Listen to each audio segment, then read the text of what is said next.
Hey, what's up, players? This is Hall of Famer Teddy Long, and right now we're getting ready to have a six-pack challenge match with Potsy and Tino on the Big Podcast Show. Holla at a player. It's the Potsy and Tino Show.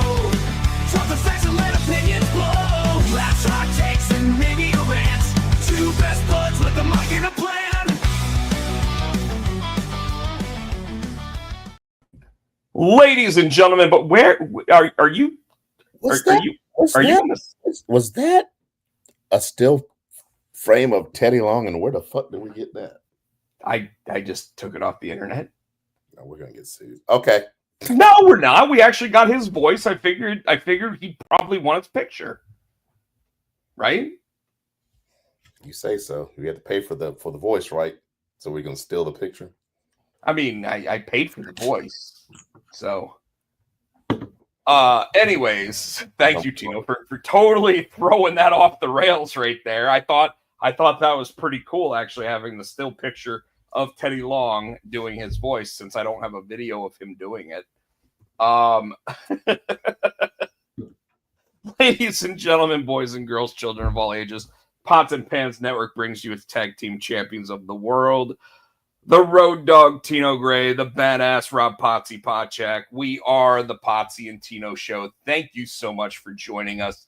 Our theme song, as always, is brought to you by the AI that created it. But we do always still like to give a shout out to Adam's House Cat, who gave us our first 5 years worth of theme song. This is episode 417, by the way, Tino. 417. We always start the show off. Actually, you know what's funny is I say we always start the show off with "What's up with you," but we normally start it off with Michael Turner saying hello. And he said hello, Potty, and hello, Tino G. So thank you, Michael, for calling me Potty tonight. I know I'm assuming that was a autocorrect error, but maybe not. Maybe you meant to call me Potty. But Tino, we do like to start the show off with a segment called "What's Up with You." So what's been going on, brother? Let's see. Last weekend went to Hickory for my birthday. Well, I go once a month, but it was a continuation of my birthday from last Tuesday, and had a good time. Came back to work. Got an eye doctor appointment Wednesday, and at some point this weekend, Matthew and I are going to go check out the Fantastic Four. I hear you. Yeah. So obviously, you guys, we talked about Superman last week, and Matthew's now into comics, right? He's been in the comics for a while. He's real excited about it. So he's been talking about it all summer. So he was waiting for Superman. No, it started with Thunderbolts. Then we had to go check out Superman, and now we're going to go check out the Fantastic Four. Interestingly enough, did you know that Superman has already surpassed Thunderbolts in terms of overall dollars at the box office worldwide? That's awesome. Like less than 2 weeks, and it's already beaten the entire run of Thunderbolts. I don't know if it's beaten the Ballerina yet. I haven't looked at that, but I know that all the internet has been talking about how it's actually beaten that other. However, I do want to say that, this week I will be at San Diego Comic-Con, and I will have this bad boy right here with me. And there are only 18 of these available. These are the metal cover action figure variant of Dreadmutt #1. Only 18 will be available. Wow, that's gonna be cool. See how quick they go. It really will. I'm hoping. I almost only want to sit there and let 4 be available per day. That way, it lasts all weekend. But I mean, someone comes up and says, "I want all 18." I probably will sell them. I'm not gonna lie. I'm just gonna be like, "You got it, dude." Just like Michelle Tanner from damn Full House. But Tino, this week is important to me. It is the first time I've been back to San Diego Comic-Con since 2022. I will be hosting the Keen Spot panel on Thursday night at 6 p.m. which also has my buddy Michael Adams, who co-created Zor with me. You know, the comic you're in, not you're in, but you are in. Sorry, had to say it. You know, it obviously happens in a sink drain, not a toilet. So just want to keep that out there for everyone. Depends on how drunk you are. You could be in the sink. That's probably true. Anyways, thank you for derailing me there. But no, I'll be on that panel. I'll be hosting that panel. It's the 25th anniversary of Keen Spot at San Diego Comic-Con. Pretty fucking unbelievable, right? Yeah. And this will be, I believe, the 5th time that I've hosted the panel. So I just had a bug fly in my eye somehow. But pretty awesome to know that I will be hosting the panel for the 5th time, the 25th anniversary panel, talking about some of the stuff that's upcoming. Might have an announcement about a book coming out by the end of the year. But on top of that, be asking everybody who works with Keen Spot what they have going on and everything else. Pretty big deal with that. Otherwise, I will be at the and as everyone can see by the little thing right there, I am going to attempt live streaming from the show during the preview night, Wednesday night, 6 p.m. Pacific time, so 9 something here. Like I'm gonna say, let's say 6:30, so that's 9:30, Eastern. Trying to let people see what they might be able to expect from a San Diego Comic-Con. That'd be cool. So we're not going to call it a Potsy and Tino show episode or anything like that, but it should be on the YouTube channel. But I wanted to give everybody the opportunity to know that is the plan currently. And if internet holds up, who knows? Maybe throughout the rest of the week, when I'm at the booth, I will attempt to do a couple more segments where we actually either talk to creators or just, try to let people see what San Diego Comic-Con actually looks like. How awesome is that? That'd be awesome. So I will attempt to do that. If I am too busy, I will apologize in advance because it might not happen. But as of right now, the plan is even just Wednesday night, like that's preview night. So only people that have the 4-day passes can actually get into preview night. So it'll be interesting to see how all that works out. But I figured I'd try to give everybody some early visibility and access to what San Diego Comic-Con actually looks like. Thought that'd be pretty cool. Let's check that out. Otherwise, don't have much else going on. Would love for everybody who is normal Potsy and Tino show followers and commenters to be in the audience, so that way, if I am bored, you guys can keep me busy. But I'll be sitting next to Michael Adams, like I said, who is the co-creator of Zor. So the plan is to start asking him questions and talk to him about what he's got going on. Tino, we also just today had some sad news. Trying to find my timer. And while it's not necessarily one of those things where we talk about the show he was on too often anymore, I feel that this actor is someone that you and I both grew up with. He was 54 years old. And we kind of grew up at the same time he did, right? Yeah. I mean, that's what I grew up watching in my house, dude. It was awesome. Then he got done with the Cosby Show. Then he did.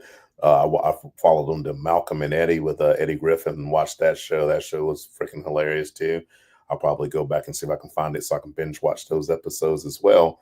But he also really made a career for himself as just like a side character actor in a lot of different shows. And he did some He did some voiceovers. He did some directing. So he did a lot.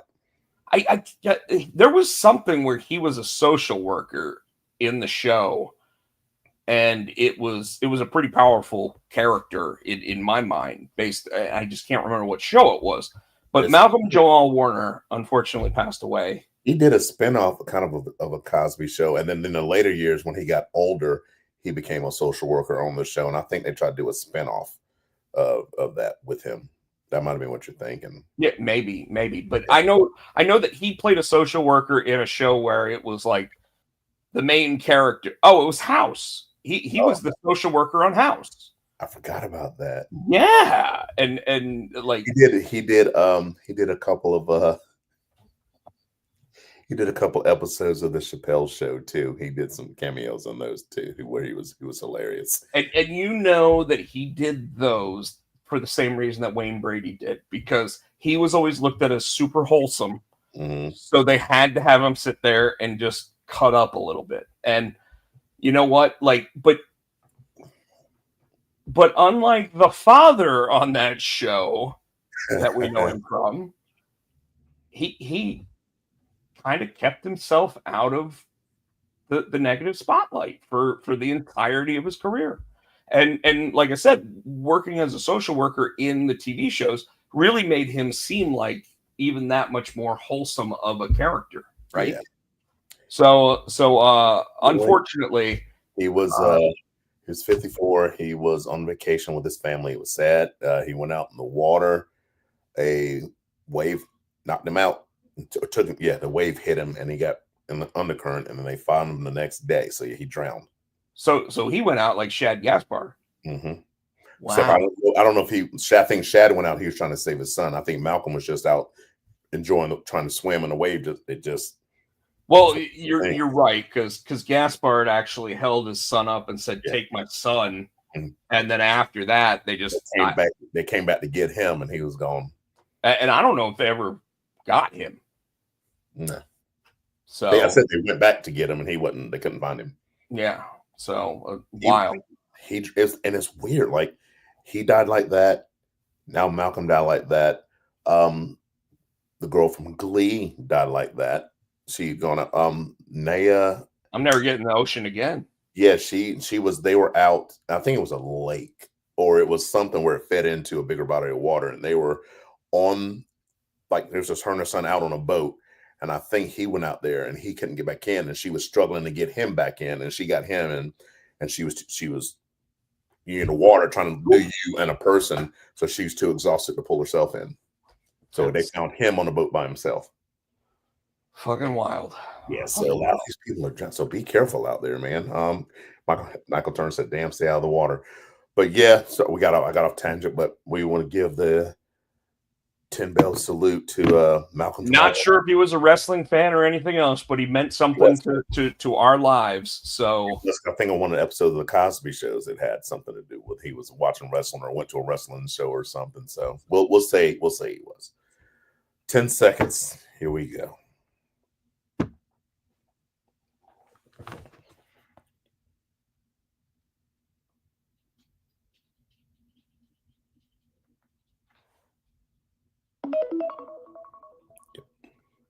that 10 seconds seemed to go a little bit faster than some of those 10 seconds too. It was.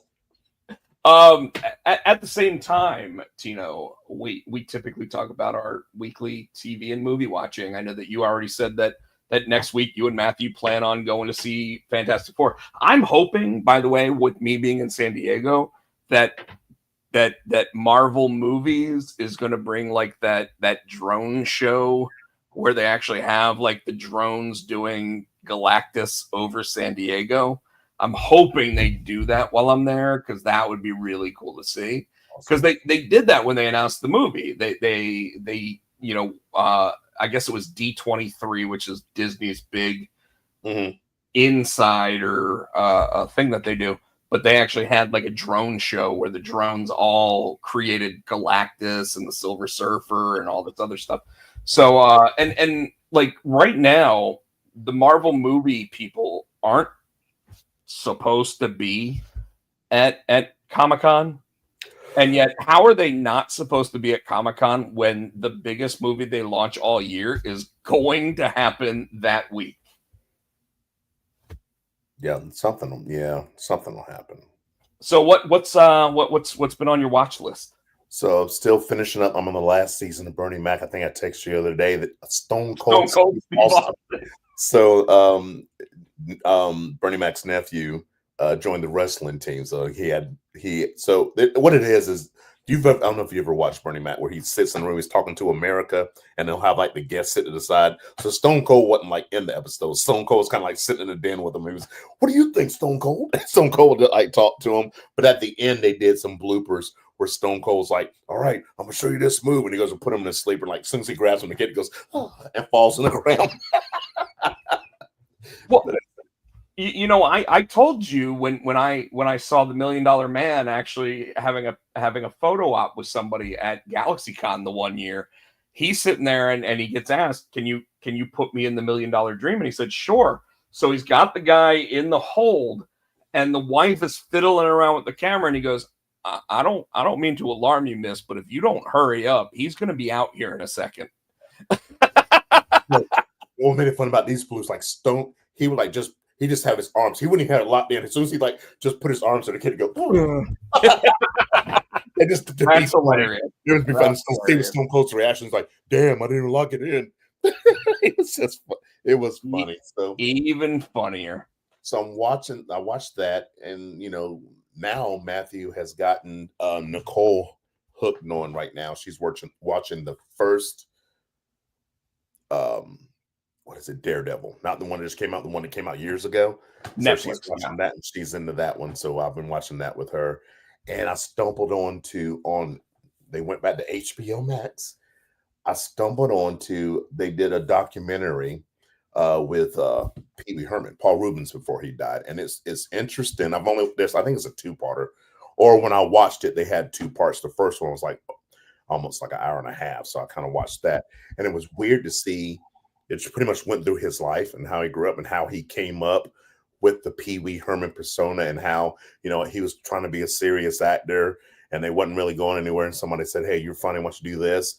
And then when he stumbled on the Pee Wee, he decided if he wanted Pee Wee Herman to live, he wanted Pee Wee Herman to be a real person. So that's why you never really saw him as Paul Rubens. Every time he did an interview, did anything, he was Pee Wee Herman.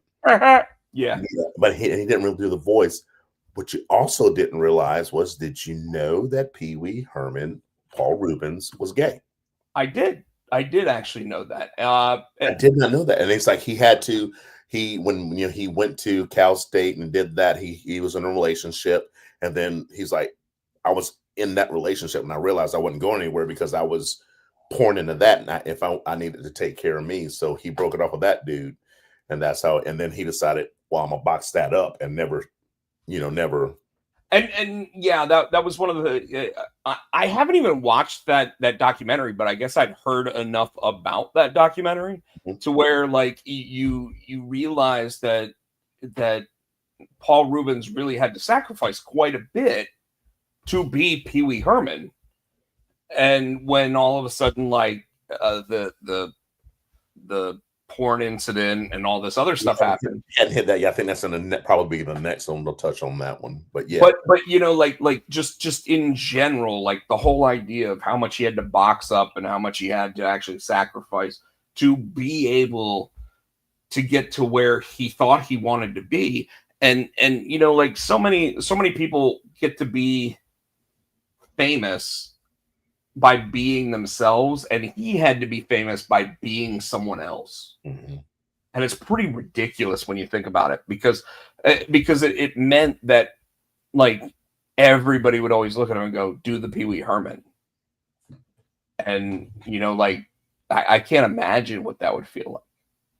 He said it was hard turning it on and off, because you live your life. He did seem to get to the point later in life where he was able to just be Pee Wee Herman again, and I think it's because he wrote like an autobiography where he separated the two and understood that that's who everybody wanted him to be, so that's who he was going to continue to be. And so this documentary, I think it was like think he did it like it's like a 40-hour documentary or something. And they did it right before. Even when they were doing it, they didn't know he had cancer. They didn't know he was dying when he was doing this. So it was that first one. That for like I said, it was an hour and a half. It was interesting, eye opening to see him. From a kid growing up all through college and going through his different phases and going through the different characters he came up with. He was on the Gong Show. I don't know if you remember. I'm a little older than you. I used to watch the Gong Show. Didn't realize I used to watch it, but I don't remember specifics. But it wasn't Pee-wee. Yeah, he was different characters that he would, because he had a bunch of different characters. So he would go on the Gong Show and he would win the Gong Show a couple of times. But then he hit on Pee-wee. That started at the Groundlings, and that's where, because he met Dan Hartman, who played on the Pee-wee's Playhouse, is also Saturday Night Live. That's where they showed how those people came together. Phil Hartman. I'm sorry. And that's how they all met. And then who else even started the Groundlings? I didn't know. And she was one of Pee Wee Herman's best friends, Elvira, because she came up with Elvira while they were at the Groundlings, and they all came up together. It was just so cool to see these names Peg Bundy, what's her name? She came up with them She came up with them at the Groundlings. You seeing all these famous people that you never in your mind thought. And Lawrence Fishburne was on the Pee-wee's Playhouse. Yeah, but he wasn't. They hadn't introduced him yet. But like a lot of those main characters, like Dan Hartman, the lady to play. I keep saying Dan Hartman, Phil Hartman, the lady to play Miss Yvonne, the dude that played the genie. All those characters started at the Groundlings, and he took them with him to the show. And in order to get it started out, he's like, all right, well, we want to get Pee-wee. So it was like the Pee Wee Herman show, and started the Groundlings. And then it got too big for that. Then they went to the Roxy. They got big for that. Then they gave, I think it was HBO gave him his first little 30-minute comedy special with the Pee. So that's how he blew it up. I'm like, wow. Then they got the movie, and then they didn't. So they haven't gotten to Pee Wee's Playhouse. They got to the Pee Wee's Big Adventure and all that stuff, and how they wrote that. It was fascinating. I stayed, like I said, I started watching it. I didn't realize it was going to be an hour and a half. So by the time I got done watching, it was like midnight. I'm like, I guess I need to go to bed. But I was like, I'm tired. There's still another part. Yeah, I'm like, I'll watch another part later. But I was tired. But I was like, I couldn't stop watching because it was that interesting. So I recommend you guys check that out. So HBO does amazing documentaries. There's one on Robin Williams as well that really goes through his entire life, and they talk even about how, like, when John Belushi died, that Robin Williams was actually with him that night.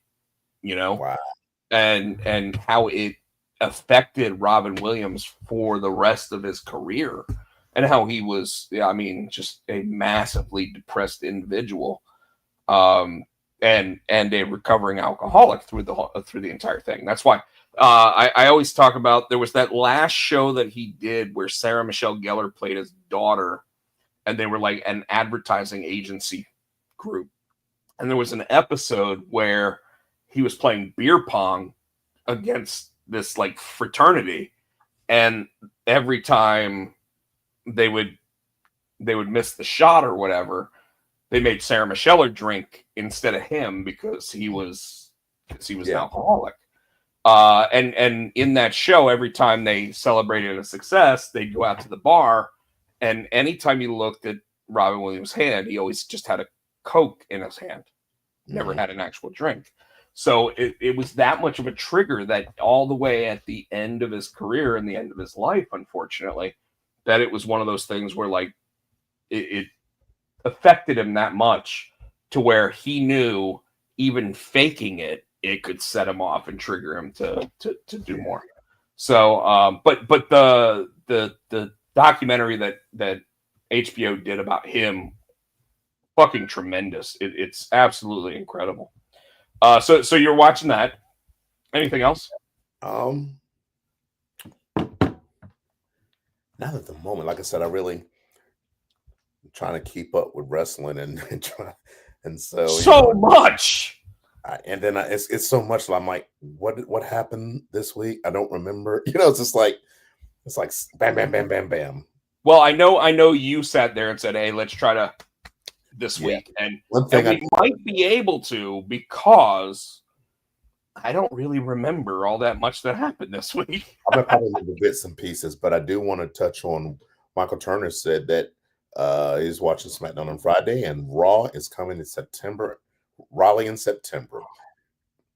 Think we might have to do that. We're gonna look at the price of tickets. Oh yeah, that too. And we will, and you know, because like obviously we do our show on Monday nights during Monday Night Raw, so we may either skip our show so we can go to Monday Night Raw, or we're going to do our show during Monday Night Raw and we are going to complain about the ticket prices the entire time. So hopefully they won't be that bad. God. I don't know, dude. I think right now, you and I, what we like to pay, we're going to be in the 300 section. Shit. Yeah. And I wish I was kidding about that, but it really does seem like they are pricing us out. And what we may need to start doing is figuring out a way to get like media tickets, so that way we can go and be part of the media group and whatever. Because I mean, obviously we talk about their show every week, right? Yeah. I did want to talk about some of this other stuff. Okay. Dexter Resurrection episode 3 happened this week. I guess they're doing 10 episodes for the season, which is kind of the norm now with the streaming services shows. And I really like where it's going. So if you're a Dexter fan, I would highly recommend it. It showed 2 characters from the very original Dexter series that were fan favorites. So the fact that they actually had them in this episode is kind of cool. But obviously it's Dexter going through his new New York City phase. So it'll be interesting. Almost finished with The Wire, you know, the famous show from HBO that kind of led to all these careers like Idris Elba and everybody else, Lance Reddick. And I realized that with season 5, which is the final season of it, that they also introduced, if you watched Billions, the guy that played Wags, David Costable, is like the newsman in it. And it's really funny seeing him as a young guy, considering he's the gray-haired, grizzled guy in everything else that I've ever seen him in. So it's pretty interesting to see him as that. But Tino, you and I watched Tracker, which is the Justin Hartley show. My wife loves Tracker too. I can't watch it without her. She'll lose her damn mind. And season 3 just lost 2 more cast members from what was said on Variety. So cast members, well, they lost the original. There was the 2 ladies that helped him, the older ladies, and then the one disappeared. Now it's just the other lady plus the lawyer. So I'm like, where'd that lady?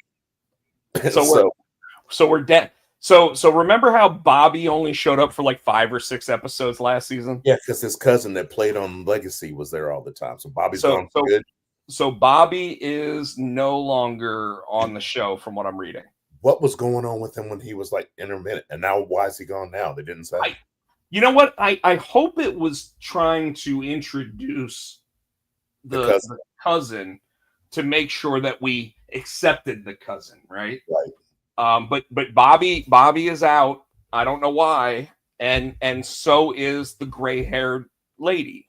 So now both of them are gone. Yeah. So now the only 2 original cast members of the show are Justin Hartley himself and Renee, the Renee, I didn't think of her name. Yeah, Renee. Those are the only 2 that are supposedly still scheduled to be in the new season. And apparently the only thing that CBS keeps saying is it's because it's cost cutting to make sure that the show can continue. And I'm like, the show is in the top 5 streaming shows. And by the way, so remember, I think the stars, I'm sure Justin is getting paid, and he's probably getting paid more. You know what I mean? So that might be keep paying. I think just to keep him on TV, he's probably sitting there going, "Hey, listen, I'll take less to keep the rest of the cast involved." Now, granted, he obviously is the big star of the show, but like they keep bringing back the same characters to, like, because we care about those characters at this point. Yeah.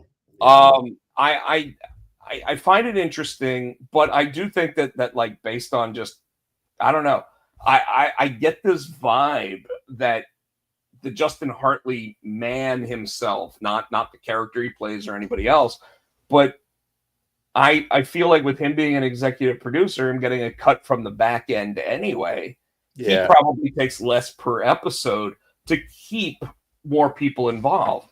But there's been a lot of shows and they claim it's for money. Like we lost The Equalizer, we lost Found. Now Queen Latifah was probably making a mint. We lost. Well, she was producing that show too, so that's true. That's true. So we lost Found. We lost Irrational. Did we lose Irrational? We lost Irrational. Yeah. All these shows were awesome shows, dude. Yeah, I mean, you and I were super invested in the Irrational and Found. Like the fact that Tracker actually made it through, I was like, thank God. It's not like because we liked the show that they got rid of that one. But it's on a different network, so maybe CBS is sitting there going, hey, these guys know what they're talking about. But I do want to point out, like when it comes to wrestling ratings and stuff, you and I talk about how, like, with Netflix being where Monday Night Raw is at this point, that we talk about the +7 ratings, right? So you don't have to watch Raw on Monday night anymore. You just have to watch it within the first 7 days. Right. Well, turns out that what CBS apparently is looking at with a show like Tracker is the 35-day window. So when Tracker comes out, they look at it for the next 35 days, which could mean 5 episodes. But it also means how many people are watching all 5 of those episodes on that 35-day rotation. And it's always in CBS's top 5. Yeah, because we DVR it, even if we can't watch it, and we'll watch it within a day or two. You watch it within that week, absolutely, which is the +7, right? Mm-hmm. But again, like we even talked about Evil. Evil, for the first 4 months after that final season came out, it was in the top 5.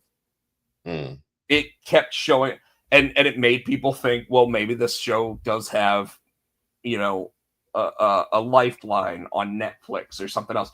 But like the only time that they seem to get picked up, even by a secondary streaming service, because obviously Evil was made by CBS, and then Paramount Plus, then, wouldn't it? It was on Paramount Plus, which is owned by CBS, but then it also came out on Netflix, and that's where it exploded. The only time that stuff seems to really happen is like when like with Lucifer was on Fox, got picked up by Netflix, and then the guy who ran Netflix was like, I love this show, we're giving it 2 more seasons.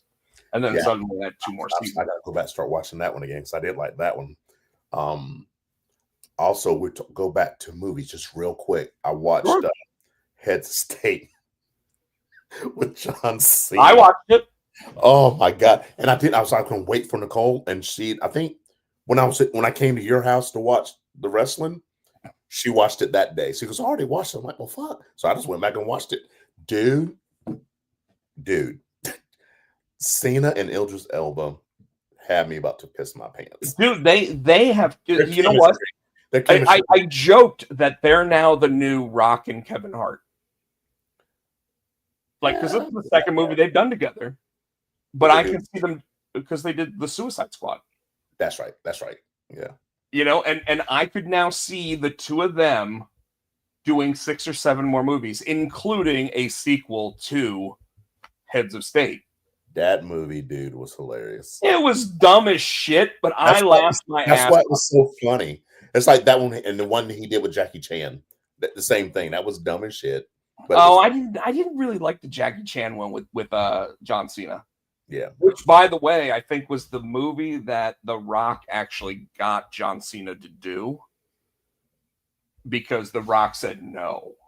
He was like, I'm already filming something else, so hey, do you want to work with Jackie Chan? And that's why John Cena did that movie. I think John Cena's got the niche because he's just naturally funny, and he's got that self-deprecating humor. Like he did the movie he did with Aquafina with the lottery one. That was fucking hilarious. I like he has that weird look on his face when he knows that he's deprecating himself. You know what I mean? Like he literally goes, and then all of a sudden it's like, oh, we're getting ready to see something funny.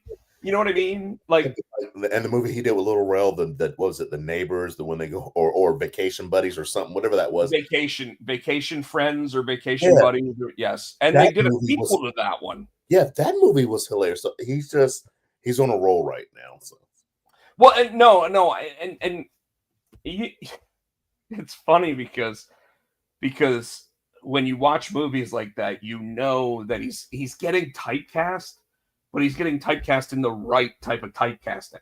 That one, you know, and specifically because this is him and Idris Elba. Because when you watch the Suicide Squad, it's the same two people. You know, it's like, I'm the best hitman in the world. No, I'm the best hitman in the world. You know, like they literally play off each other so well. I didn't even think about that. Yeah. When they like, and in this movie, when they're talking about like the fish and chips, and he's like, I knew that was going to be the problem. You know, and he's like, it wasn't supposed to be the problem, but yes, I'm totally mad about that. You know, you're like, I get it. I totally get it between you two. Like, and they're so good about the dumbest shit that it literally is the new Rock and Kevin Hart. Maybe. Okay. We'll have to see a couple more. I mean, I would not be against seeing 4 or 5 more movies with the two of them together. Yes. Right. I did want to point out that Dexter Resurrection, The Wire, Tracker, we already talked about all that stuff. Star Trek Strange New Worlds started this past week with its 3rd season. They have announced that season 4 is coming. Season 5 has already been announced, so it's good to know that Star Trek is surviving. However, they did announce that season 5 is only going to be 6 episodes. So I guess they're going, hey, we're going to give you the same budget, but we're going to give you 4 less episodes, so go ahead and blow it out. It's a little disappointing to see that they're going to end it with season 5 because the show has been phenomenal. Yeah. And this week, so okay. How much? Like, I don't normally talk to you about like how much do you like Star Trek. Are you a Star Trek fan, Tino? I was when I was younger. I watched Star Trek and I watched The Next Generation. Okay. And then so I didn't really watch that much after that. So you're knowing The Next Generation. You remember who Q was? Yep. Okay, so Q was the omnipotent character that would show up and just put them in fucking crazy situations, and then be like, "Oh, mon capitan, how do you feel about this?" And he'd be like, "I really don't think that this is a good idea for us, Q." You know, and you'd have like that whole thing. Well, so the original series back in the 60s had a character called Trelane. Okay. I vaguely remember that. Okay.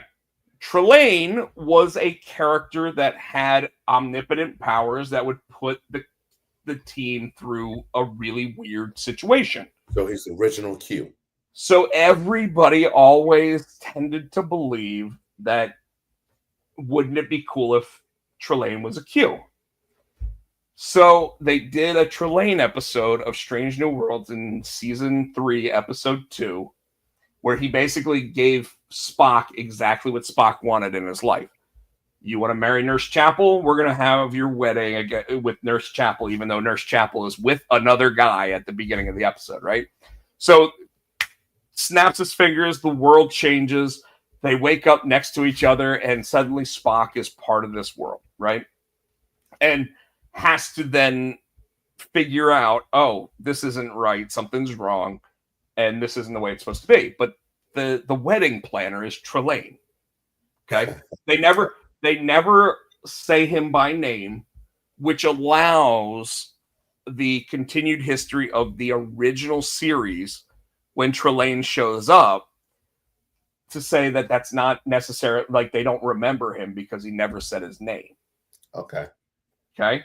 So they keep it in canon, but at the end of the episode, there's this sprite that shows up, this blinking light that shows up, and he's like, "What are you doing here? You're not supposed to be here. Get get back in, like, come on. And all of a sudden it's like, yes, father, okay. And you see him become the little sprite as well, and they both fly off.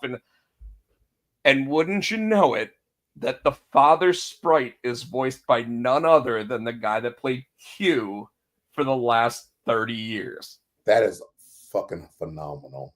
So all of the interviews and everything that the producers have actually had has been where they called it headcanon, because it was people coming up with it in their own minds, that they were like, wouldn't this be cool if it was canon? And they said, so we decided to throw them a little bone, and we've now made Trelane part of the Q continuum. That's awesome. That's awesome. It's amazing, right? Awesome. It's amazing. So, all right, Tino, I am done talking about this stuff. I do want to remind everybody, I did mention that I will attempt to do a San Diego Comic-Con live stream Wednesday night about 9:30 Eastern. If you guys are interested in trying to participate, ask questions, see what's going on at San Diego. But other than that, it is now time to talk about some of the pro wrestling stuff. The first thing I want to talk about is WWE's new show called Unreal, which launches... I was going to let you explain. I've seen it, but I'm not quite sure what the hell it's supposed to be. Is it supposed to be like that AEW thing where they did the whatever that was, when they did the backstage behind the scenes? No. This is supposed to be even deeper diving, because this is the WWE's writer's room. Obviously, it's going to be stuff that's already happened. So they've already filmed this because this already happened. Because they're not going to show us stuff that's getting ready to come out. So the episodes that they've announced include, because there is a trailer for it now. If you go on Netflix, you can actually watch it. If you go on YouTube, you can watch it. The WWE launch on Netflix is one of the episodes. The Elimination Chamber with John Cena's heel turn is one of the episodes. WrestleMania 41 is one of the episodes. And then I think there's 3 more. I think it's 6 total episodes so far. This is how the sausage is made. Okay. So this really does do exactly the opposite of what pro wrestling has been telling us since its inception. So it's breaking kayfabe. It's not just breaking kayfabe. I mean, this is destroying kayfabe. This is, like I said, it's the writer's room. It is telling you exactly how WWE comes up with an episode of Monday Night Raw. So why are they doing it? Why not? You know, like at this point, like kayfabe is wonderful, right? We want the suspension of disbelief, and the idea that this is 6 months old already, because obviously the last episode is going to be the WrestleMania 41 episode. All of that, I mean, we're 5 months past that at this point, right? So whatever they show us is just kind of giving us, it's kind of like a more in-depth version of one of those like WWE 365s or 24/7s, where they're like, we're going to follow this guy for 24 hours a day until we get to this match where he wins the championship. It's kind of like that, except we're seeing when Triple H is going, hey, here are the segments for Monday Night Raw. What's changing? And that's where it becomes interesting. Like, you and me, as people that talk about knowing some of the side stuff and some of the behind the scenes stuff, and even knowing people in the wrestling industry, we're able to sit there and this is something where we're like, wow, this is what it's like to almost be a producer of a WWE show, right? It's interesting to me because we have 2 separate audiences with this. We've got the old school audience that's like, I don't want to know how the sausage is made, and I want to have the suspension of disbelief. And then we have the new audience that's like, show me how everything's done. Bless you. Thank you. Sorry. I think I'm a mixture of both. I want to have that suspension, disbelief, but I also interested to see how they do come up with some of the stuff they come up with. So I'm like in the middle. Well, and I think for us, like I said, as people that already have some of that side and behind the scenes information, this is really big for us because we do kind of want to know. Yeah. How do you do this? What do you do here? Yeah. Why are we doing like Bobby Roode's in that room? Cool, like like that type of stuff. Whereas again, I think that like your grandmama that taught you to watch pro wrestling and throw stuff at the heels is going to be like, I don't want to know that. Yeah. Like you telling me it's fake? I've been watching this shit since I was 4, like, and they're going to be the ones that are disappointed by it. I don't think they'll watch it personally, but I was talking to Shabar, BZ Presidente, and he was talking about how like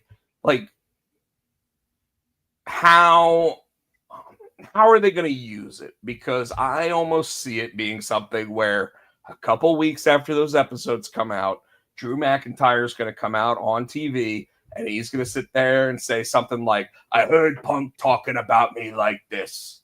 And then all of a sudden it's like, okay, so now they're using it for a storyline, right? So it's just another avenue that WWE can utilize. It is, however, similar, like apparently Big Brother and Survivor and all these other shows have had like behind the scenes shows that I guess are called Unreal. The production company that's actually doing this show is the same production company that's owned by Peyton Manning and Eli Manning. Oh. So I mean, it's going to be seriously well done. Because I mean, like those guys don't skimp on production value at all. But it's going to be interesting to see how it goes down. And then it's also going to be interesting to see, since it's Netflix, do they drop all 6 episodes at the same time? Or do they do it weekly so that way you kind of have to wait to see how that sausage is made every episode? They probably do it weekly, because they pissed me off doing that with my motherfucking Poker Face. So they'll probably make you wait and do it once, Well, remember that's Peacock. Oh, damn, you're right.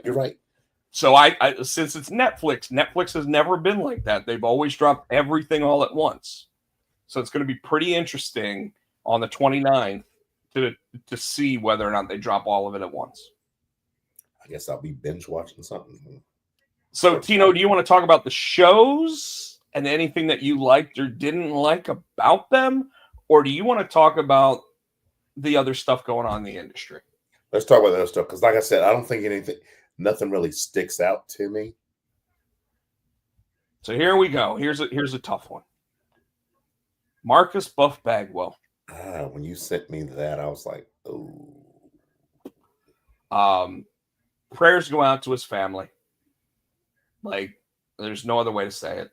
Marcus Buff Bagwell, after either a car or motorcycle accident, had been having complications with his leg, and even though for years, and even though he had been doing DDP yoga and everything else, and working with DDP to try to get himself in really tip-top form again, even started wrestling again because our buddy Sean Cruz had actually been in matches with him. Wow. Unfortunately lost a serious battle this week when his leg had to be amputated. Above the knee, his right leg above the knee. I mean, it's I don't even know how to react to it.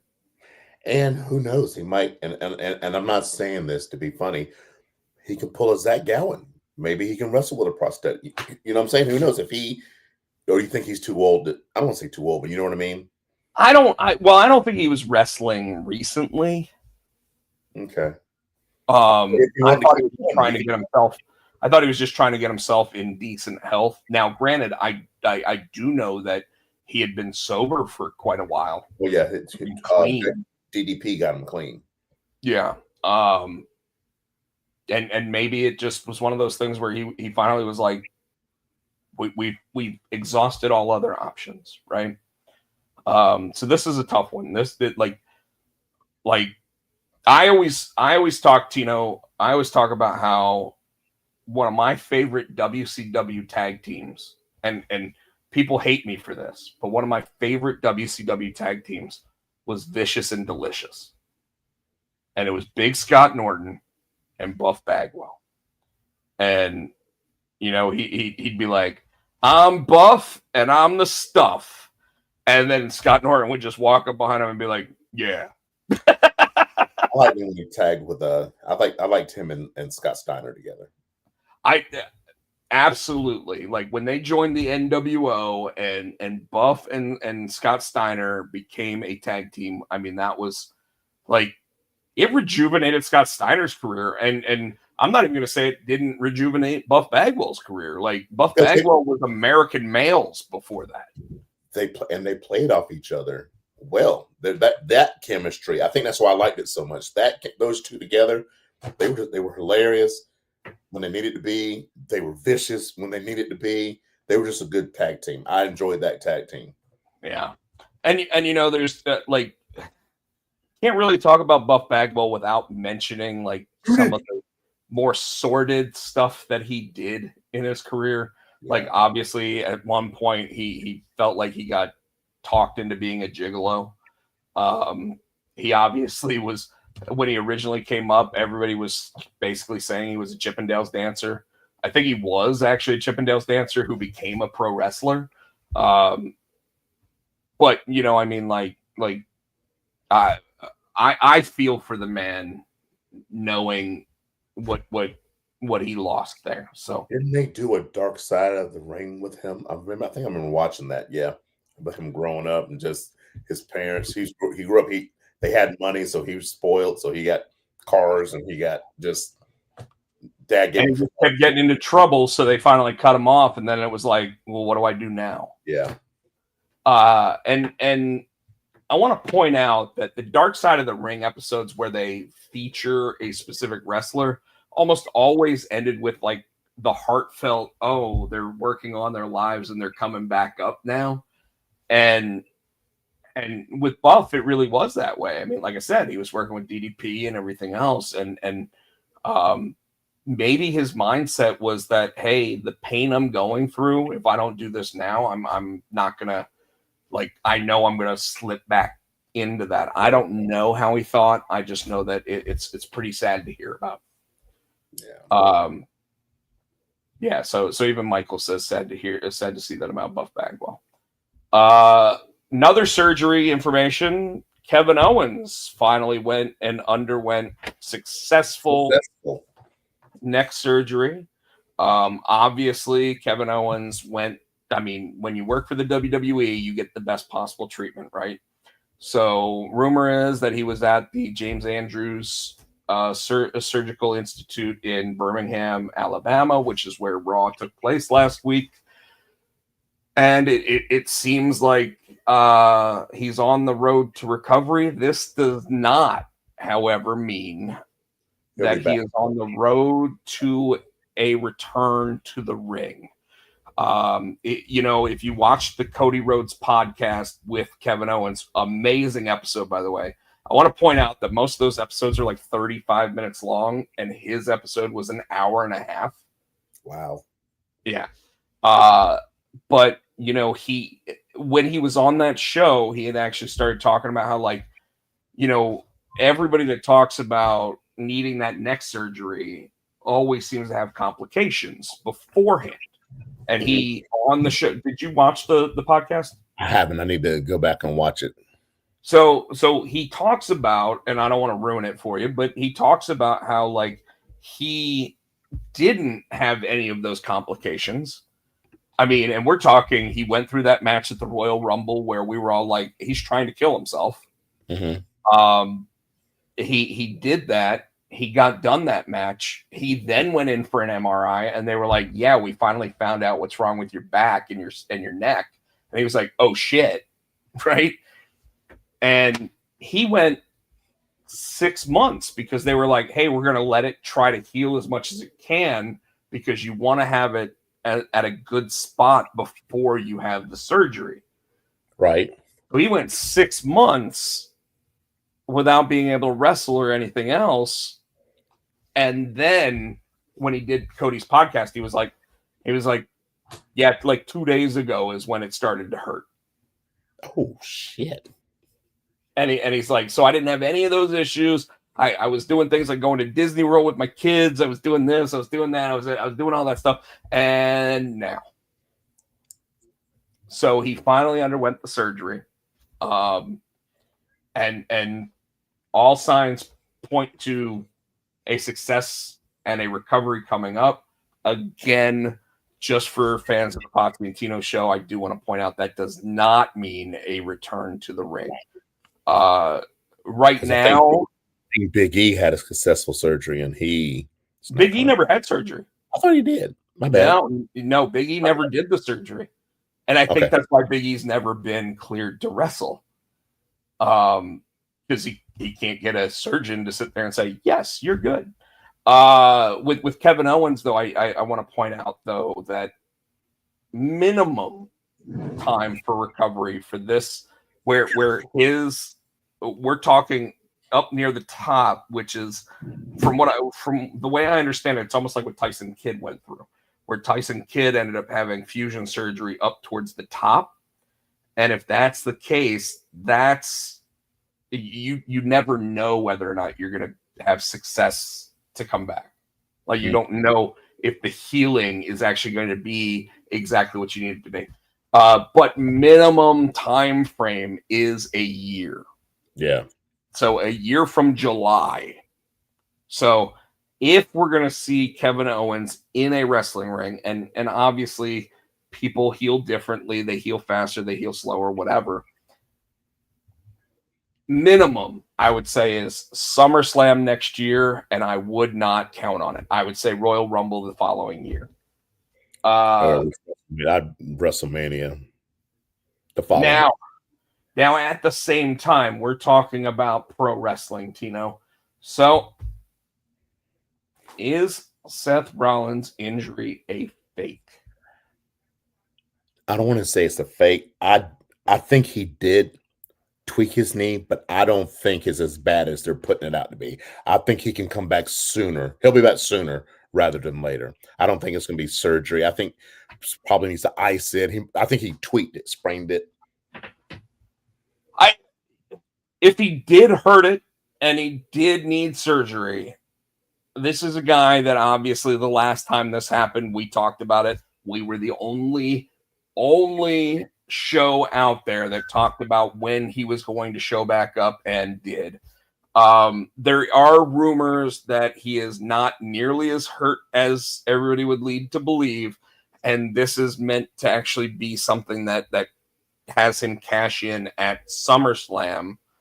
To your point, though, I was talking to a friend of the show, CJ, and we were discussing where he said, do you think Seth really got hurt? And I said, yes, I think Seth really got hurt. I don't think Seth's injury is what they're claiming as a 9 to 12 month injury. I think this is a let's run it across the board and do what we can there. My question to you, though, is I watched Monday Night Raw last week. I saw the gauntlet match that determined who goes up against Gunther. And why give LA Knight the quick victory at Saturday night's main event and then have him lose as the second person in the gauntlet match to an already exhausted Braun Breaker? Because originally we know that Seth was supposed to win that match. I think Seth was supposed to win that match, and he was supposed to cash in at Saturday night's main event. So I'm thinking it'll be, and it makes sense. So Seth was supposed to cash in Saturday night's main event. You let CM Punk win the match, the gauntlet match, like he did. So he goes against Gunther. I think that's because, think about it. No, CM Punk kept fucking with Drew and kept costing him the title. Does this plant the seeds, however, for the dissension between Braun Breaker and Seth Rollins?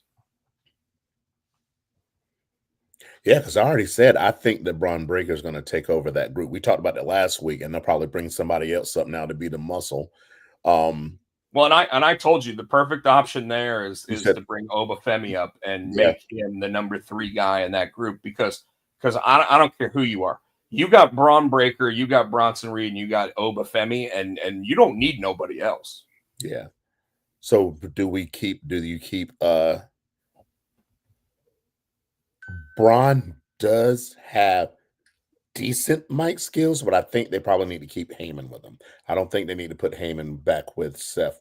No.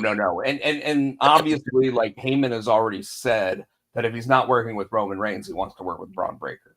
Yeah. So next point then, if they boot Seth out, does that make Seth face? Because usually when somebody gets kicked out of that group, the group will stay heel and Seth will go face, or the group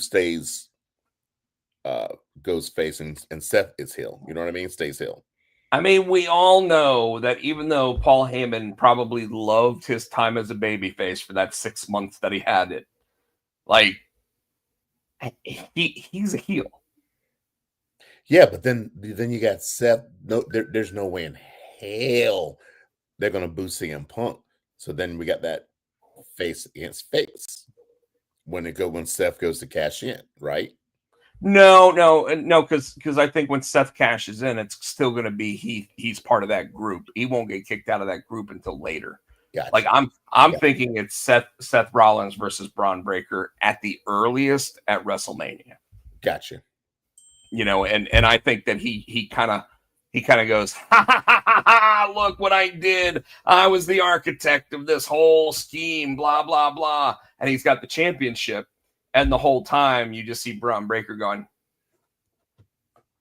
you know what I mean? Like, oh, I thought this was supposed to be my time. You didn't even tell me that you weren't hurt. You know what I mean? Now at the same time, I want to bring up something with Seth Rollins' fake injury. Hi, baby Goldberg. So, Tino, I'm going to say right now, for the record, Bill Goldberg was treated better than any other WCW tenured guy in WWE. And the way that they treated him, even going into this final match, they made it a spectacle about Bill Goldberg. So why the fuck is that motherfucker bitching and moaning about the fact that he didn't get to go out the way he wanted to go out? Because he's bigger in his own mind than he is. You see, also, his son, the WWE wants his son for the NIL, and he said, nope. I thought Cage already signed an NIL deal. Now they're saying, I think he said nope. So, Goldberg went on the Ariel Helwani show. Huh? So I don't know if it was for more money. I read it somewhere, but yeah, he said nope. So, Goldberg went on the Ariel Helwani show on Tuesday. So he waited until after Evolution. He waited until after Monday Night Raw. Then he went on to the Ariel Helwani show. Ariel Helwani is one of the biggest names in combat sports. I'll include pro wrestling in that because he is a huge pro wrestling fan. Anybody that watched during WrestleMania week saw the CM Punk interview where CM Punk finally broke the news about like his time with AEW and how it came to an end, without giving too much away because he's obviously like, I can't really say anything, but I don't want to leave you high and dry. I'll say this, I'll say this, I'll say this. And that was the week that Tony Khan decided, well, fuck you, I'm going to show the footage. But he had Bill Goldberg on, and Ariel Helwani, by the way, went on another show and actually said, I feel bad because I reached out to him to see if he wanted to talk about the retirement, and I had no idea that he expected to trash it the way he did. And Goldberg kept saying during that interview, I have 2 weeks until I can actually talk about it. I don't want to not give you anything, so I'll give you this, but 2 weeks from now, I will be able to actually talk about it. Why? Probably because his contract had like an end date on it. And he's got to wait till that contract's up to where he can actually talk about it. Now, if his contract was just like a one-show deal with like the leading up to Raws and whatever, it's possible that he shows up on AEW and gets an open mic. Except I got to say, if Bill Goldberg were to show up on AEW television, this is not going to be a reception like Sting. This is going to be where Bill Goldberg is booed out of the building. You think? By the AEW fans because as much as Bill Goldberg was never a WWE guy, he is not 100% not an AEW guy. He is not built like an AEW match. He is not built like an AEW superstar. He is literally a WWE guy that would be walking into AEW. I'm sorry. And if he does show up, I hope to be proven wrong because the only way that Bill Goldberg doesn't get booed by showing up with the entrance and everything that he normally has is if Sting sits there and goes, "Hey Bill, come on out to the ring. We want to give you the opportunity to talk about your time at WWE." Like, that's the only way he doesn't get booed is if Sting is the guy that sits there and brings him down. You can do it because remember they tried to. When people were booing the shit out of the room and they thought The Rock was going to be able to do the same thing. I don't know if Sting will be able to pull it off. Well, I'll say this though: there is one match that would work the wrestling industry amazingly well and give AEW a hell of a buy rate. And I'll explain exactly how it works. You ready for this? Mm-hmm. Goldberg comes out. He sits there, starts talking shit about the WWE. And MJF is the one that sits there and says, "Stop being such a crybaby, Bill. They paid you millions of dollars and you sat there and you bitched and moaned and bitched and moaned. And I don't care." And the crowd's going to get behind Max, right? So then Goldberg sits there and says, "Shut up, you little pissant," whatever. Max gets into the ring. He gets speared, blah, blah, blah, whatever. Sets up a match if you wanted to do it. The way you end this match is the same way that WCW had Bret Hart and Bill Goldberg, where he's wearing the metal plate on his stomach underneath like his singlet. And you have Goldberg spear him and get knocked out by it. And then Max just sits there and goes like this to the crowd and pins him for the 1, 2, 3. And that, I know it's not how Bill wants to go out, but that's the only way that it really works in AEW is if you do something like that with them. Mm. You know, and you can even build it up a little bit. You can have him go through all of those nonsensical low and mid card guys and maybe even run up a 60-0 streak over 60 weeks or whatever, but then have MJF sit there as the world champion and be like, oh, you want a retirement match? I'll give you a retirement match for the Burberry, baby. You know, like I see him doing it. But well, he loses another retirement match and without winning the championship. But if he goes 60-0 on the way to that retirement match, then he goes out the way that you're supposed to go out, right? Whereas Sting, by the way, never went out that way. Sting actually won his last match. We were there. So anyways, that's how I would do it. Another bit of news. You know, we're big Cora Jade fans here on the Potsy and Tino show. She's one of my favorite female wrestlers. But Elayna Black yesterday posted an Instagram and Twitter post basically saying that she is stepping away from the wrestling ring. Now, I find this pretty interesting, pretty telling, considering the fact that she was just released, 3 months ago? And June 6th or whatever was like her first day that she could actually start doing stuff outside WWE. Now we're middle of July and she's already saying, "Fuck this, I'm stepping back." And she says that it's for her mental health. And I'm going to tell you, it sounds like the IWC, the Internet Wrestling Community, has been negative towards her. And we know that the WWE was sitting there talking, you know, like the people in charge of her career were saying that, you know, she was too small. She didn't have what it takes. She'd never be champion. And now in her first month and a half outside of WWE, she's stepping back. What do you think? And I'm not taking anything away from her. Like I said, we are huge fans of Elayna Black / Cora Jade. When is her contract up? No, she's out. She's doing indie shows now. So she doesn't have like the 90 day. No, NXT talents only had a 30-day. I'm wondering If she re-signed.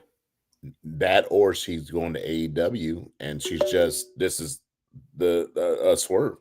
So as part of this messaging said that she is not taking any bookings for the rest of the year and is not going to be in a wrestling ring for the rest of the year now.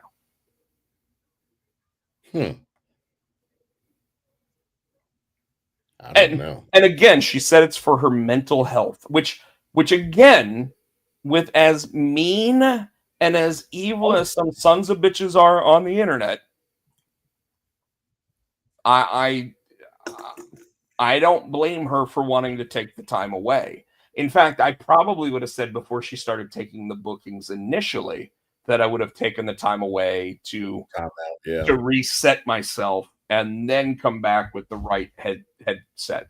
And maybe it's because other people were already in her head sitting there saying, hey, this is how you should do it. This is what I did when I got released by WWE. This is what this person did, blah, blah, blah. I don't know. I just hope that she doesn't hurt herself, that she comes back stronger in whatever field or whatever aspect she wants to. Because some people like AJ Lee haven't come back to pro wrestling, but have made a career for themselves being writers and other things. See what Michael Turner said? No, I did not. We all know that Elayna Black is making that OnlyFans money.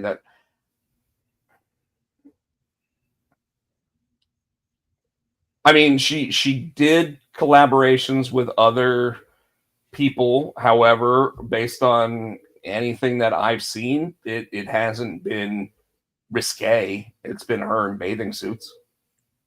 So I think that she knows that, like, at this point, her fans are going to pay $20 a month or whatever for her to sit there and be in a bathing suit and not have to get naked.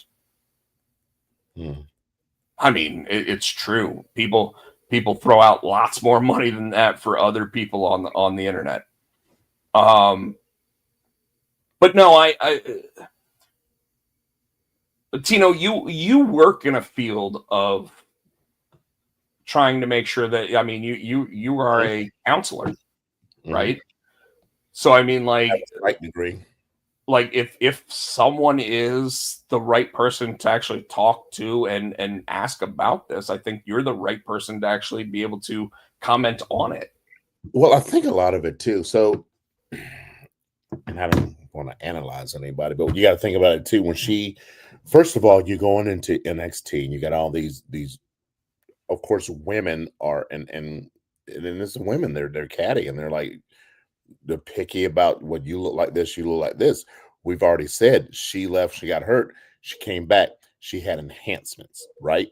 So it was already that mental mind game and that stress of trying to keep up with the Joneses as it is, to keep that look, to I got to look this way, so they'll put me on TV. Maybe if I look this way, they'll put a championship on me, right? So that's a lot of mind games too.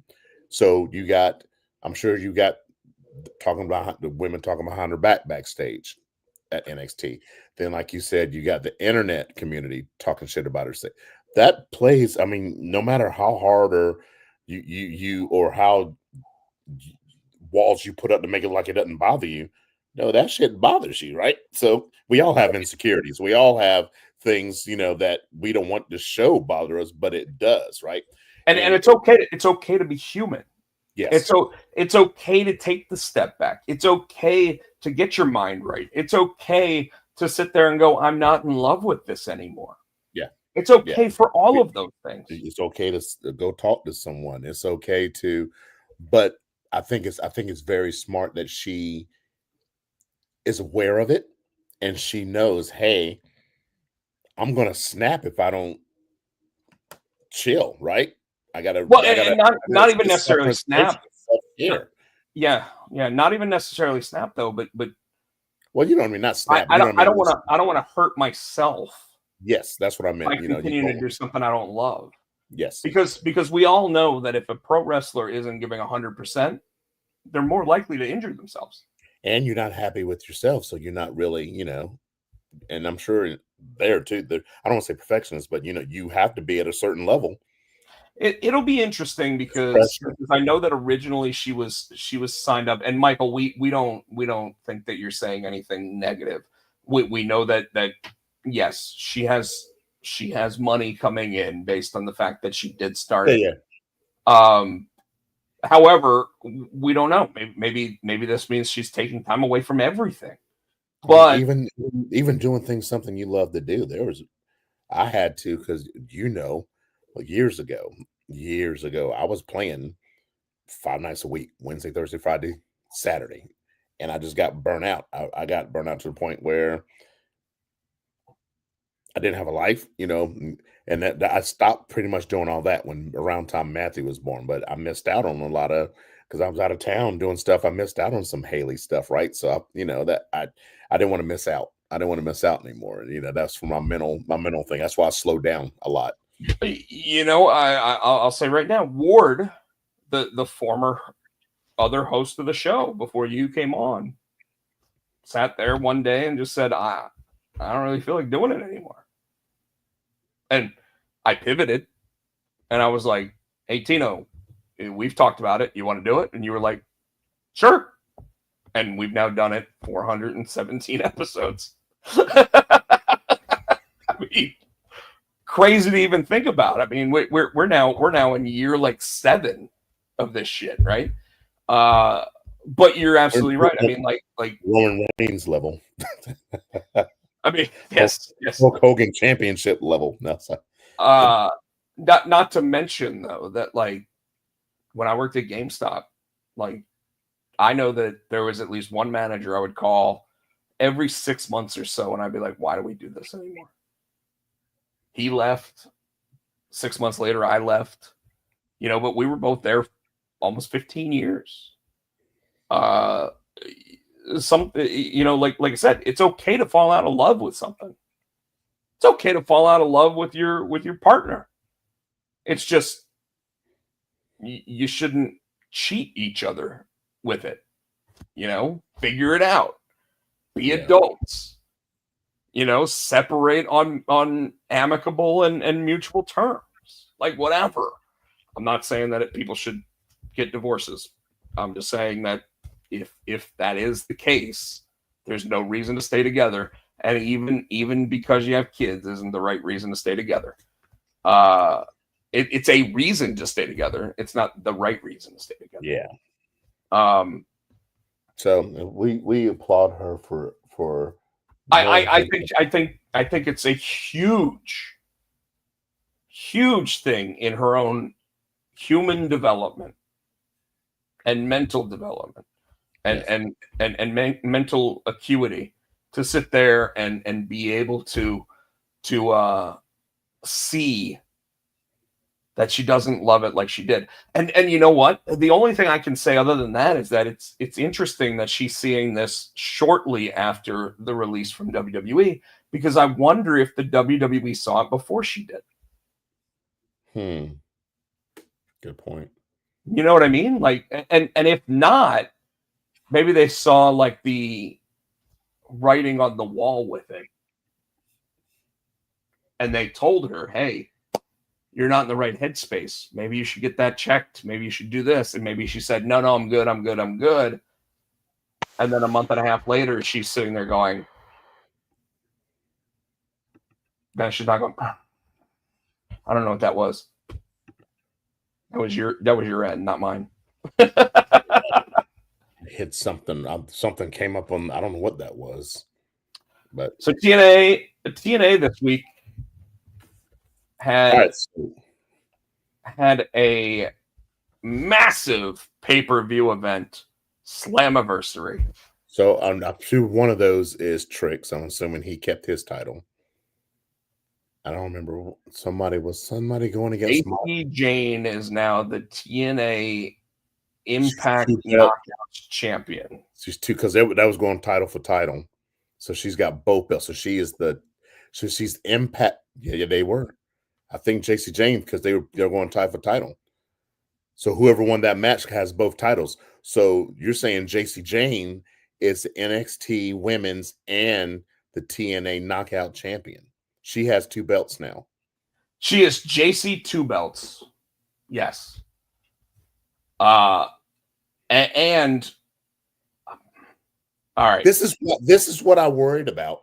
This is what I worried about when they entered that agreement.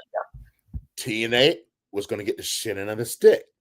When is TNA going to come over and get a title? And I don't want North American. I want since Trick has who was our. I think they need to let Obafemi lose his damn NXT title to a TNA wrestler. Hold on. Before you say that, did you see the video that I sent you of Ethan Page? No, I didn't. No. So what Ethan Page, this is great. He's North American champion, right?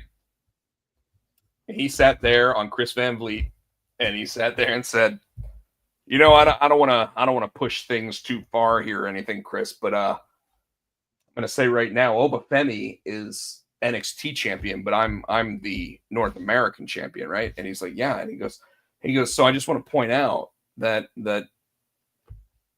NXT is housed at the Performance Center in Orlando, right?" And he's like, "Yeah," and he goes, "So he's basically the Orlando champion, but me, Ethan Page, I'm the champion of 3 countries." Shut up. And then he sat there and he said, and I don't really want to push this any further, but that would also mean that I'm bigger than the United States champion. And you know what? He makes a good argument. Don't encourage him. Oh, it's great. And by the way, Ethan Page does have a comic book out with Keen Spot, just so you know. But getting back to this, TNA's got the shit in the stick. That's all I'm gonna say, man. It's not right. No, I agree. I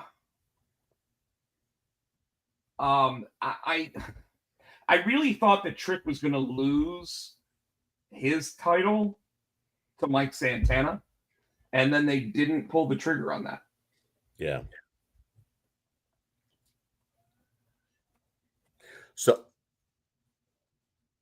So does JC Jane? Because I don't even know who her number 1 contender is. I guess Jordan and Blake have to fight for it. I don't know who's the number 1 contender for the NXT. So are they going to? I mean, right now I would say that Jordan Grace and Masha Slamovich are your number 1 contenders for the 2 titles, right? Yeah, but what I'm saying is, are they going to take the NXT title off of her, or are they going to take the TNA, or are they going to let her keep both for a while? I don't like this, man. It's not right. What are you doing? Sorry, San Diego stuff. Yeah. But I'm listening. Oh no, I wanted to be done here soon. Oh, sorry. I didn't want to be on until 10.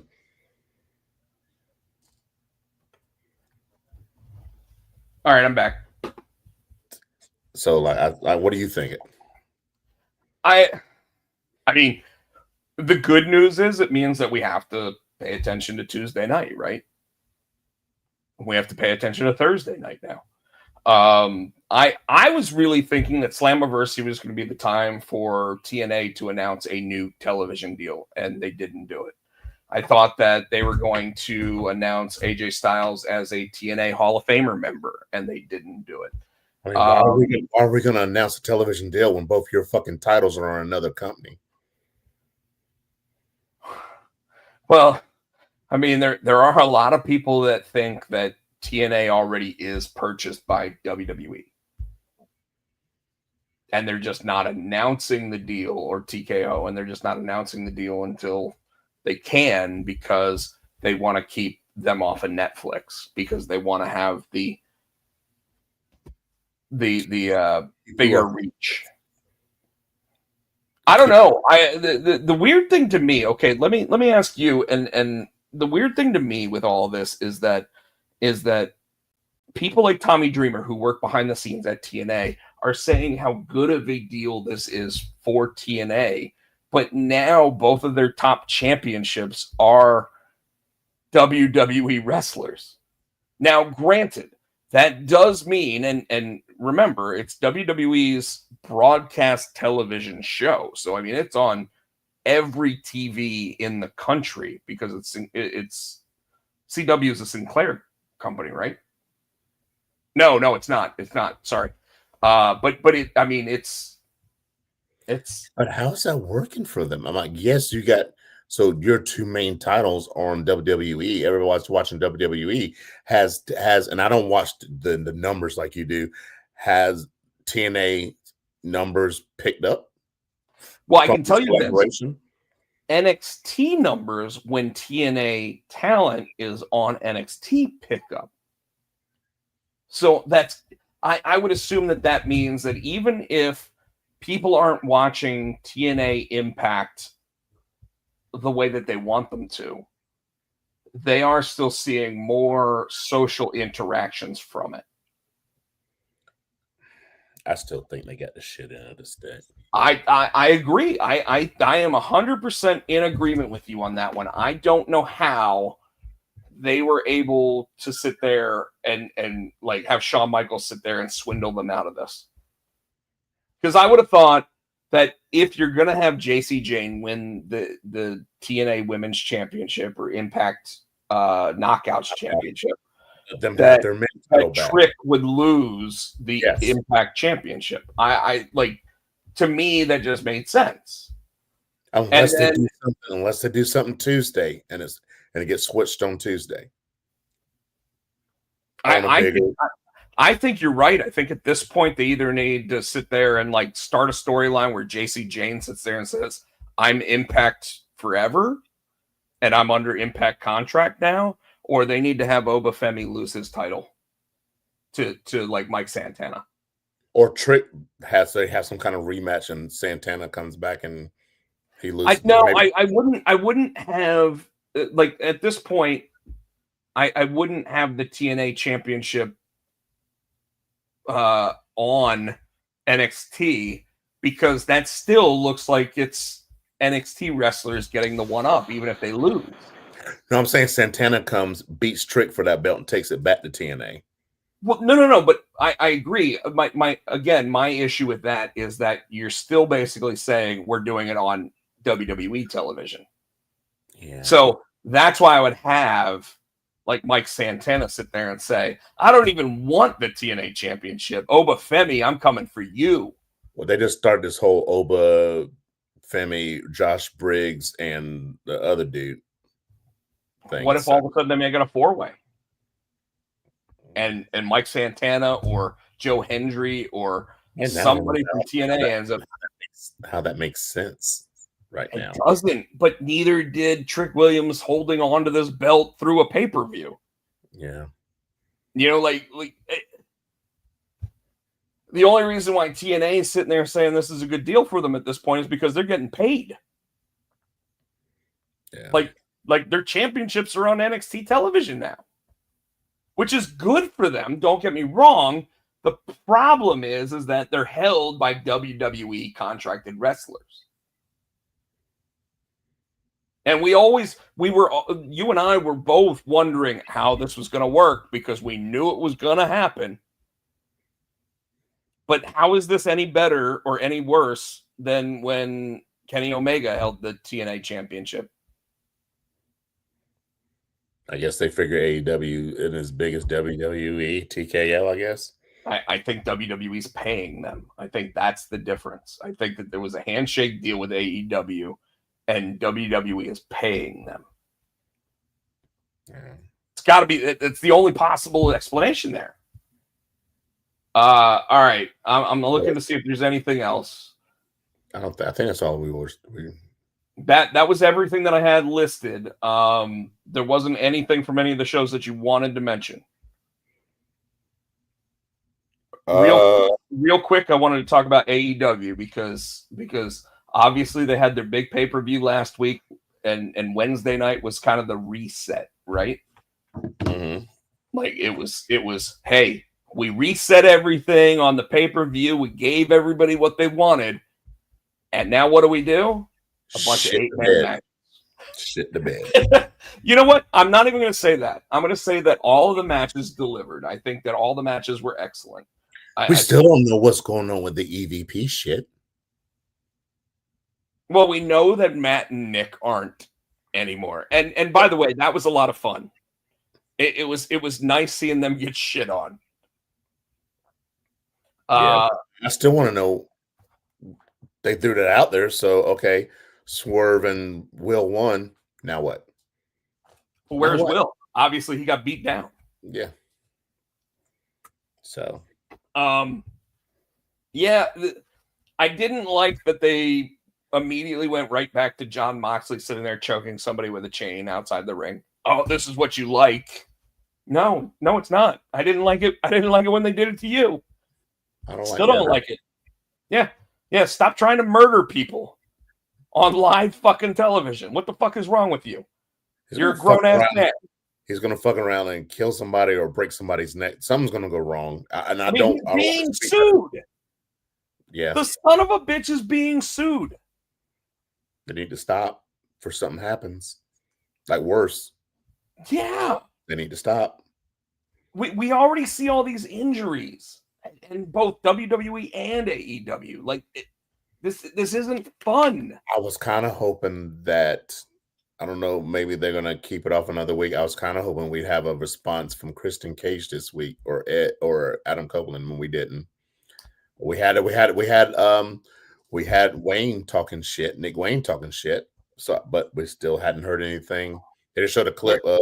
They're playing it. They're playing it. They're just not. Well, I guess they're playing the long game on it. And let's be honest, Cope and Christian are going to play the long game, and they'll succeed at it because they're actually really good at what they do. Copeland coming out and actually cutting the promo that he did. Hangman's promo was excellent. Yes. Him wearing the championship was solid. I don't think that he needed to be in a match that same night. I don't think Moxley needed to be in a match that same night. In fact, I would have given Moxley a month off. I'd have been like, don't show up. You see Hangman limping? Yeah, I did. And yet he was fucking wrestling that night. The Swerve and Okada stuff I thought was excellent. The Athena, I thought she was going to be face. Nope, she came out to be heel. And why are they putting Tony against her minion? Shut up, Helios. They're putting Tony against Athena's minion, Billy Starks. She is going to. Why?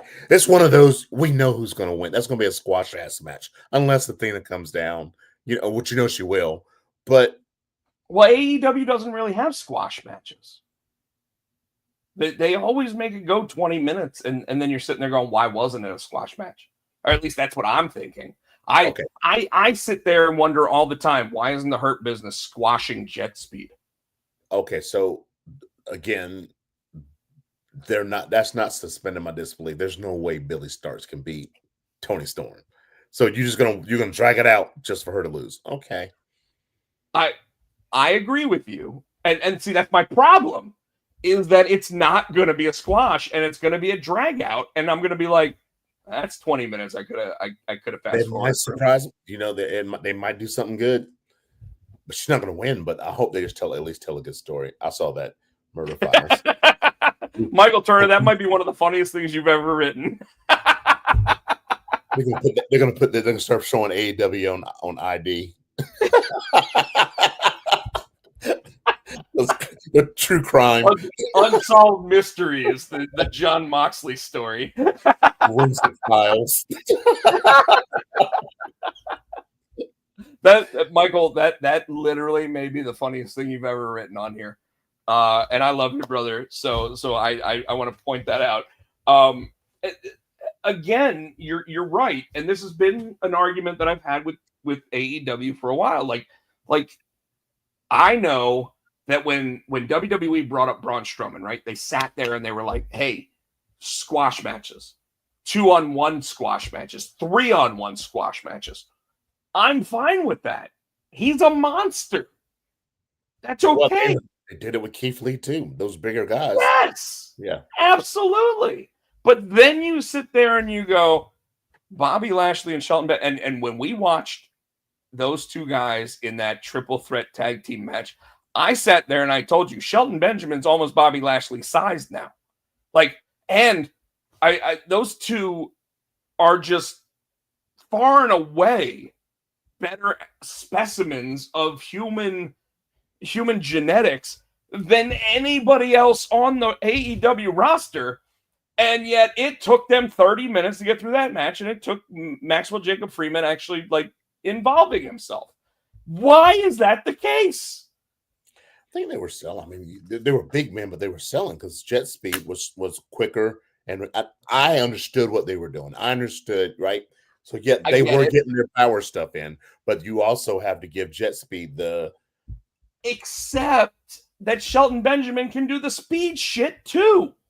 Yeah, but like you said though, he's getting bigger now, so I think they're trying to show that he's not doing he's being more power and more not doing the flippy flop, as they say. Let me put it this way: I'm okay with the speed and the flippy flop, and we're gonna keep ourselves away from. But as soon as those motherfuckers get their hands on them, they're dead. Yeah, they're dead. Same thing with Rey Mysterio. You get your Rey knew they get their hands on me, and then he's lawn guarded. So I got to do the. Yeah, but at some point they're gonna accidentally grab him, and he's done at that point. Like Bobby Lashley would pick up a Rey Mysterio and just go long shit out of him. Long dart you in the side of a trailer. And then of course, you know, then you get Jet Speed down and you get pinned. They're like, wait, how did he kick out of that? Like this. Like this. In one of these. You know, we didn't even do that joke last week. We did it a bunch of times. Well, we did it a bunch of times. Like this. Well, the funniest thing Tino's ever said to me was after hearing Tony Schiavone saying, "How did he even kick out of that?" He went like this. I'm straight faced. I was looking at Rob like this, and Rob bust out laughing, and I couldn't stop. But you know that to me that was 1 and 2 with the when Matt Jackson was sitting there chewing bubble gum, and I said, "How is he supposed to kick ass if he's still chewing bubble gum?" And stupid. That's stupid. It was funny because it was so stupid. I'm like, really? We're gonna do Roddy Piper here? Really? Damn right. Roddy Piper always works. All right. So I got nothing else other than, like I said, AEW had the perfect moment to sit there and continue on. And I felt like I'm not going to say they shit the bed like you did. You were the one that said that, not me. And you're saying yes. They shit the bed. I stand 10 toes on that one. I did not like that show. I felt that the wrestling was solid. I felt like Tony Khan. This is what I did say though. I said Tony Khan was tired after that 6 fucking hour pay-per-view. Okay, here's the thing. Okay, let me say, okay, you're right. The wrestling was good. That's not what I mean when they shit the bed. They reset and did that was the best pay-per-view that they've done. And then they followed it with they went. That's what I mean when I say they shit the bed. They didn't build on what they did. CJ said to me, and I want your opinion on this. CJ said to me that he was like, everybody expected it to be the night after Mania. Yes, and I don't know what I thought maybe because you even said Tony's finally listening, right? So I thought, okay, so maybe night after Mania, he's got it now. He knows he got it, and I'm like, you fucking don't got it. You know, I think that's what I'm doing. What the fuck did you do? You were right there, dude. You were right there. And I mean, we didn't see any Kenny Omega. No. We obviously we didn't see Samoa Joe or Will Ospreay, but we didn't get updates on their conditions. Or Ospreay. There was no Mercedes Moné, which was great. I did say or Ospreay. I said Samoa Joe and Ospreay. We didn't see either of them. You said Samoa Joe, and you said another name. Ospreay. I said Will Ospreay. I did use his first name. I said Will. Still haven't seen what the star ratings were for those matches, but I'm sure that at least 3 of them got 7 stars. But it is going to be interesting to see the Go Find Yourself with Copeland. I felt it was nice to actually see him have some interaction with Christian, but not be okay with him yet. I think that it's going to take some time to get them there. I don't give a shit about the Don Callis family. Still don't care. Like, fuck you, Kyle Fletcher, for hurting Adam Cole. You know what? And no, I can't even say that. Adam Cole allowed himself to be put in that powerbomb situation outside the ring. Did they say what put him out? Well, so it's apparently another concussion. And they said that's what it was. Nobody has said it. Oh. But I'm going to put it this way. Adam Cole went to Tony Khan and almost straight up just said, I'm retiring because I can't get cleared. And Tony Khan sat there and said, calm down, go out there, relinquish the title. We'll work on it when we can. And Adam Cole then gave the speech that he didn't explain the injury because obviously you don't want to sit there and say this guy keeps getting concussions, fucks his career up if he does decide to come back. And, but the rumor is that it was when Kyle Fletcher picked him up to go for that on the side of the ring power bomb, and it clipped his head rather than catching his shoulders. And then Adam Cole went down to the ground, grabbed his head, and that's where they say that concussion came from. He finished the match, but if you even look at that match and go back and watch it again, Adam Cole looked a little rough after that. And I am going to say that the Paragon, without Adam Cole, done. This past week on Collision, when Roddy Strong and Kyle O'Reilly had the microphones, that was like 5 minutes of garbage. Like, I love Roddy Strong. You know that. That's why we have him as, we had him for our opener for how long. But that interview where the two of them are sitting there talking, it's like, please give them a script. Like, those motherfuckers literally said the same thing like 4 times, and it was like, this is garbage. Shut up. Just go wrestle. Yeah. Like, it was bad. All right. Anyways, I'm done with that. You wanted to be off of here before 10 o'clock. We will be off of here before 10 o'clock. Tino, I want to remind everybody one more time, just because obviously this is my platform, your platform as well. Are you playing anywhere this weekend? Are you in Hickory? I was in Hickory last weekend, so no, I'm off. So next weekend. Next weekend. I'll be next weekend. It felt weird because when I scheduled it once. You're gonna be in Hickory for SummerSlam weekend? Damn it, man. Yeah, it seems like every fucking pay-per-view, I'm in Hickory. But hey, if you find yourself at 9:30 this week, able to sit there and join me and want to ask me, Michael Adams, and some other people at the Keen Spot booth, what's going on with them, we'd love to have you.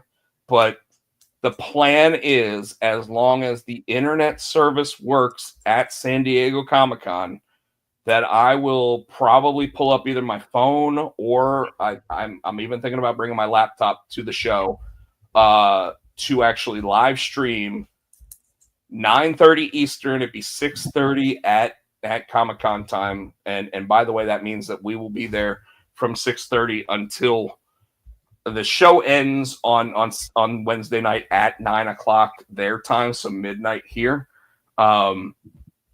So anybody that wants to join, I would love to have you in the audience. I'd love to sit there and talk to you. I'd love to show you what's going on at San Diego. May walk around, may not even be at the booth if the booth isn't too busy. I did see, Tino was asking about it earlier. I'll let everyone know that we have already started selling on the KeenSpotShop.com. You can actually go and order for pickup only. So you have to be at San Diego to pick these up. But you can order the exclusive Dreadmutt cover right now if you're going to be in San Diego. If you're not going to be there, contact me after San Diego and ask how many I might have. But I want to remind everybody, these bad boys, look at how awesome that looks, Tino. It's gorgeous, isn't it? Yep. Thank you to Billy Parker for actually doing this cover. Want to make sure that I give credit where credit's due. On top of that, Tino, I am done. You tell everybody everything that you like to tell everybody. All right. You can catch me on the Instagram at SCTino. You can catch me on Skynet, Tino Gray. You mean Blue Sky? Blue Sky. What did I say? Skynet. Skynet is AI, bro. It's right. Terminator. Blue Sky. You can catch me on Skynet. You can catch me on TikTok, Tino R. Gray Music. You can catch us on Facebook, Potsy and Tino Show, Twitter or X, we're Potsy and Tino. We're here each and every week on the Pots and Pans Network. Please like, subscribe, give us thumbs up, buy our shit. We can't say Adam's House Cat anymore. We can. We love you, Adam's House Cat. You can still catch the wrestling song on iTunes for 99 cents. 99 Jones. Your turn. Potchak, Rob Potsy, Potchak on all of the socials. Please check us out. Once again, I'll be in San Diego for San Diego Comic-Con Wednesday through Sunday, doing signings each day. On top of that, if you go on Facebook or Instagram right now, you can actually see my schedule for when I'm on panels, as well as my signing schedule. If you'd like to catch up outside of the area there, like if you want to go do something, if you're in the San Diego area, let me know. I will be available. I will be drinking bourbon. And with that, Tino, I love everybody out there. Thank you guys so much for being a part of the show. You guys make this worthwhile. You make it what it is. And with that, it is time to bid you adieu. And like Kenny Omega, we're out. Ready? Ownership machines in Potsy and Tino. For the Potsy and Tino show. Thanks for watching.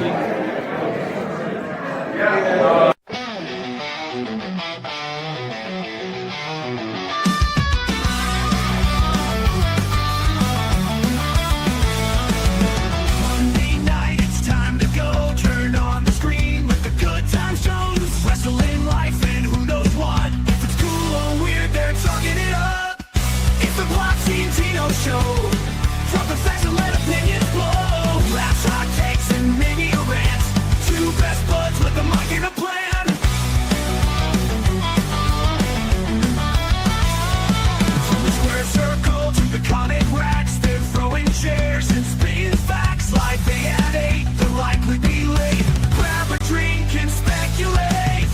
It's the Potsy and Tino show. Drop the facts and let opinions blow. Laughs, hot takes, and maybe a rant. Two best buds with a mic and a plan.